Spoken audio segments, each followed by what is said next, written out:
Assalamualaikum warahmatullahi wabarakatuh. Alhamdulillahirabbil alamin wassalatu wassalamu ala asrofil anbiya'i wal mursalin wa ala alihi washabihi ajmain amma ba'du.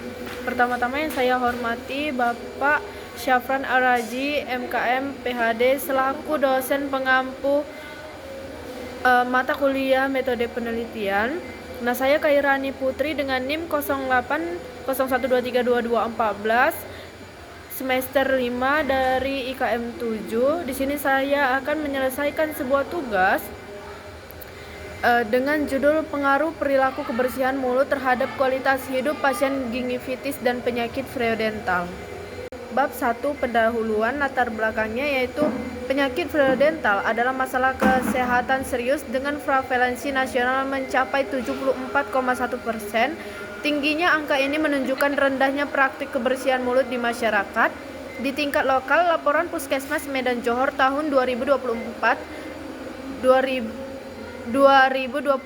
mencatat 1.221 kasus gingivitis dan penyakit periodontal, menempatkannya dalam 10 besar penyakit terbanyak karena kesehatan gigi dan mulut sangat berpengaruh pada kualitas hidup secara keseluruhan.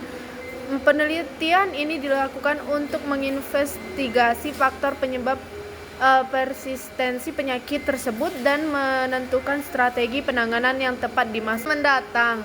Ada rumusan masalah. Yang pertama, bagaimanakah gambaran perilaku kebersihan mulut, tingkat keparahan penyakit periodontal dan kualitas hidup pasien di UPT Puskesmas Medan Johor. Nah, yang kedua, apakah terdapat pengaruh perilaku kebersihan mulut terhadap tingkat keparahan penyakit periodontal pada pasien UPT Puskesmas Medan Johor. Nah, yang ketiga, apakah terdapat pengaruh tingkat keparahan penyakit periodontal sebagai beban sistemik terhadap kualitas hidup pasien di UPT Puskesmas Medan Johor. Nah, yang terakhir yaitu sejauh manakah tingkat keparahan penyakit periodontal memediasi hubungan atau perilaku kebersihan mulut dengan kualitas hidup terkait kesehatan mulut pada pasien di UPT Puskesmas Medan Johor. Nah, selanjutnya ada tujuan penelitian. Tujuan umumnya yaitu untuk menganalisis pengaruh perilaku kebersihan mulut terhadap kualitas hidup melalui tingkat keparahan penyakit periodontal pada pasien di UPT Puskesmas Medan Johor tahun 2025. Tujuan khususnya yang pertama yaitu mengidentifikasi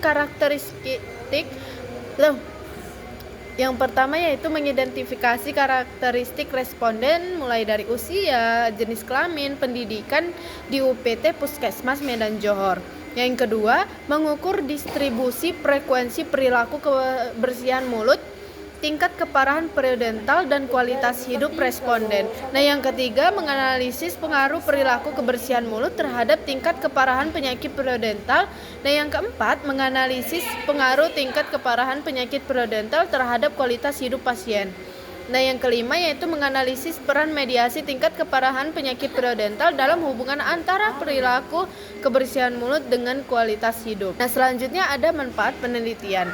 Manfaat teoritisnya adalah hasil penelitian ini diharapkan dapat memperkaya literatur di bidang ilmu kesehatan masyarakat, khususnya mengenai kesehatan gigi dan mulut, terkait mekanisme patofisiologi sitokin proinflamasi pada penyakit periodontal yang berdampak secara sistemik terhadap kualitas hidup manusia. Nah, selanjutnya ada manfaat praktis.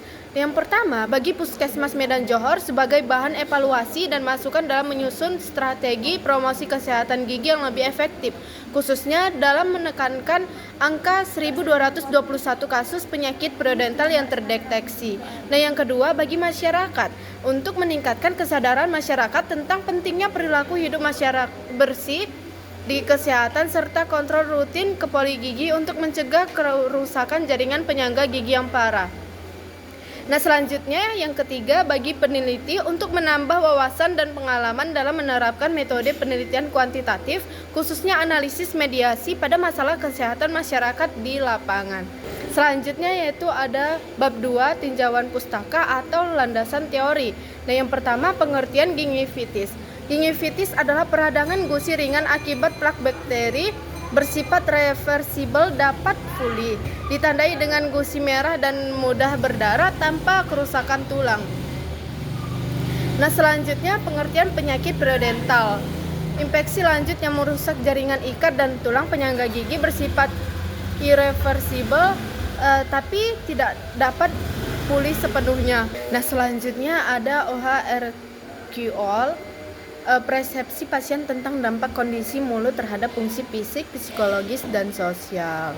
Nah, selanjutnya ada penjelasan tentang kerangka teori. Kerangka teori yaitu hubungan perilaku, penyakit periodontal, dan kualitas hidup. Kerangka teori penelitian ini dibangun berdasarkan alur sebab dan akibat yang saling mempengaruhi.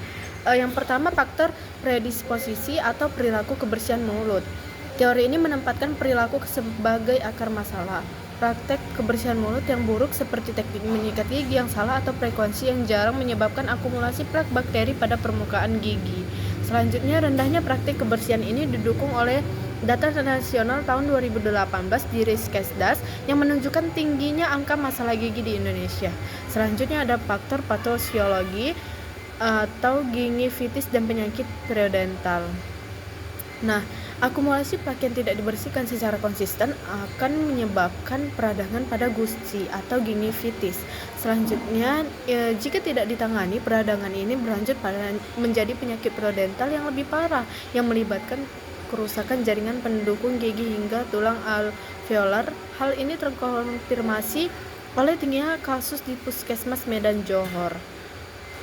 Lalu dampak keluarannya, kondisi klinis penyakit periodontal tersebut secara langsung mempengaruhi 3 dimensi kualitas hidup pasien. Nah, yang pertama, dimensi fisik, adanya rasa sakit kronis dan gangguan fungsional seperti kesulitan mengunyah makanan atau berbicara.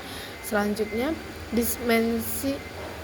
dimensi psikologis, dampak pada estetika, yaitu giginya goyang yang menimbulkan rasa malu. Selanjutnya, dimensi psikologis, dampak pada estetika. Selanjutnya, dimensi sosial, keterbatasan dalam berinteraksi akibat rasa tidak nyaman di area mulut. Selanjutnya ada hipotesis penelitian. Lalu lanjut ke bab 3, yaitu metode penelitian. Jenis dan desainnya, penelitian ini kuantitatif analitik dengan desain cross-seksional. Lalu ada lokasi, yaitu di UPT Puskesmas Medan Johor. Waktunya direncanakan selama kurang lebih 3 bulan. Nah, selanjutnya ada populasi, seluruh pasien gingivitis dan penyakit tahun 2024 atau yang berkunjung selama penelitian. Lalu sampelnya menggunakan teknik konsekutif sampling atau pasien yang memenuhi kriteria inklusi. Lalu ada variabel penelitian dan definisi operasional. Lalu ada instrumen penelitian, yaitu kuesioner perilaku kebersihan mulut. Nah, yang pertama isi dulu data demografinya, lalu yang kedua ada kuesioner kuesioner pengetahuan, dan yang ketiga ada kuesioner sikap. Lalu ada yang keempat, yaitu kuesioner tindakan atau perilaku. Selanjutnya ada metode pengumpulan datanya. Yang pertama ada data primer melalui wawancara terstruktur, lalu pemeriksaan klinis. Nah, yang kedua data sekunder, data yang bersumber dari Puskesmas Medan Johor, termasuk laporan rekap penyakit terbesar tahun 2024. Lalu metode analisis datanya ada 3 jenis. Yang pertama, analisis univariat, yaitu distribusi frekuensi karakteristik variabel. 2, yaitu analisis bivariat, yaitu melalui uji chi-square. Yang ketiga, analisis multivariat, yaitu menganalisis mediasi. Demikian yang dapat saya sampaikan. Mohon maaf apabila ada kesalahan kata. Wassalamualaikum warahmatullahi wabarakatuh.